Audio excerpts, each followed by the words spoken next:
everyone. It is Keeping It Real. I'm Nikki. That's Kerri. Selby with me. And we are talking about spooky mistakes that homebuyers make. So, right? It's going to be kind of exciting today. Right this season. So happy Halloween, everyone. It is tomorrow. I can't believe it's already almost the end of this year. It's just insane. We're getting into the holiday season now. So it's always a fun time for us. Oh, yes. Okay, so we're going to go ahead and talk about some spooky things that sometimes home buyers do that maybe they shouldn't be doing. So, luckily I haven't seen as many of that. So one of the things that I used to see like a year or two ago were people giving up their home inspections. I just can't imagine. I mean, I know people wanted houses really bad, but you just have no idea what spooky things you're going to find and scary things you're going to find underneath, or like underneath sinks and stuff like that are flooded, or in basements where it's creepy crawly things all over. Right? All kinds of pests and insects. Yeah, bugs, spiders. Yes.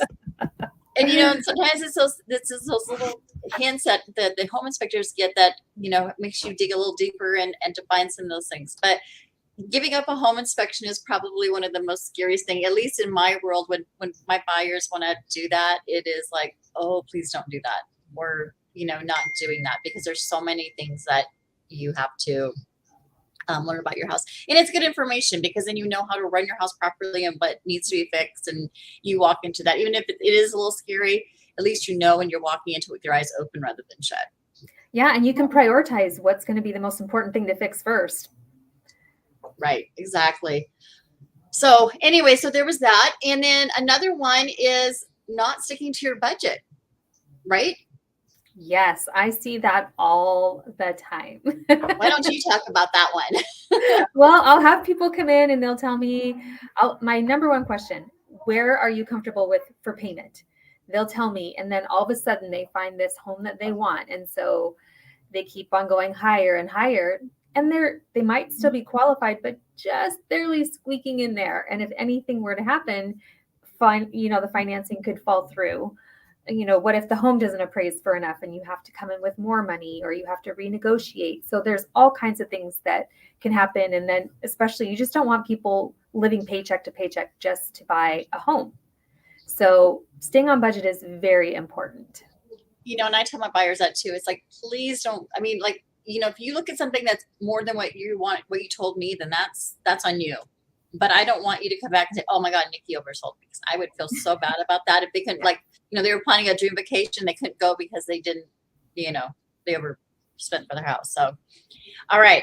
The next one is not understanding the market.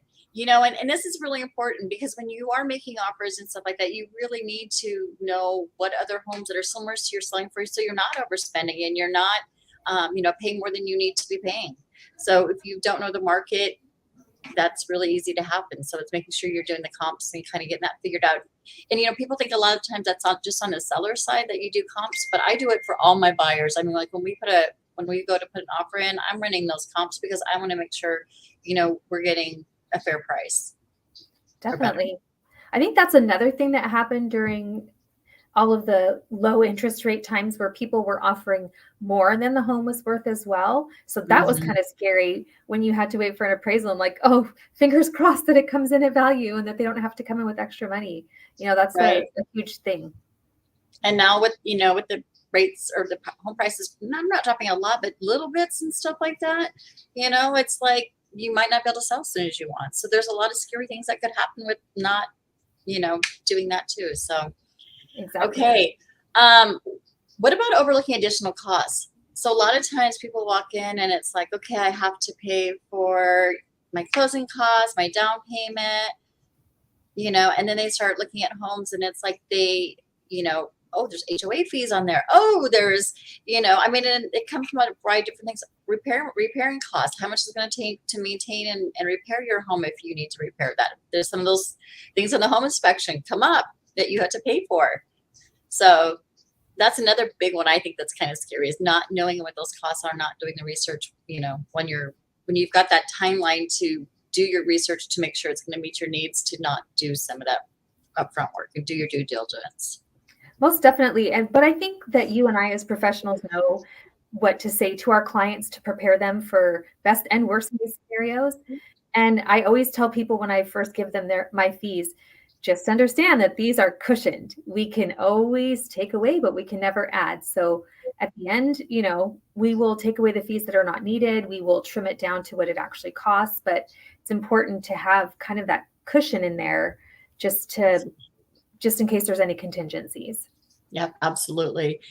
And then the last one is really failing to plan long term. I mean, I know, I'll get some, and I'm gonna pick on younger people here, but it's like they don't have the experience. Well, I mean, they don't have the experience. They don't know what life is going to shoot them. I mean, it might be like, a young couple starting off, and then, they add dogs or they add kids or whatever, and it's like, I can get a really small little apartment for me and my, my partner. And then all of a sudden, oh, we want to add a dog. Well, you can't have a dog in that condo, or you can't have that big of a dog. So then it's different. So it's really, kind of having the foresight to plan, like how much room do you really need? And, you know, what areas is it by, knowing the areas, that kind of stuff that really kind of make it so that way you're planning long term. And then knowing what's happening out in that community too. So that way, when you go to sell, I mean, how's the school districts doing? Oh, they're doing, really bad. Well, guess what? That's a point that a lot of people aren't going to want to move in that area. If the school districts are doing great, that's going to be a good selling point when you go to sell your house. So it's knowing that information as well. And visit during different times of the day too. Go at night when it could be most scary. Like there's some neighborhoods that you're like, during the day it looks fine, but when I went back at night, oh my gosh, I'm scared. I'm locking all the doors. I'm putting extra locks on there. Boogeyman's out there. So yeah, it's go in with your eyes completely wide open and just research. Definitely, it shouldn't Definitely be do a lot of just research. some blind decision or something that is done quickly. It takes time to find the right place and the right fit for you. Absolutely. All right, you guys, that's all I have for you today. Happy Halloween. Thank you so much for joining us. Kerri, do you have any last closing comments? I don't. Just wishing everybody a safe and happy Halloween. All right, sounds great.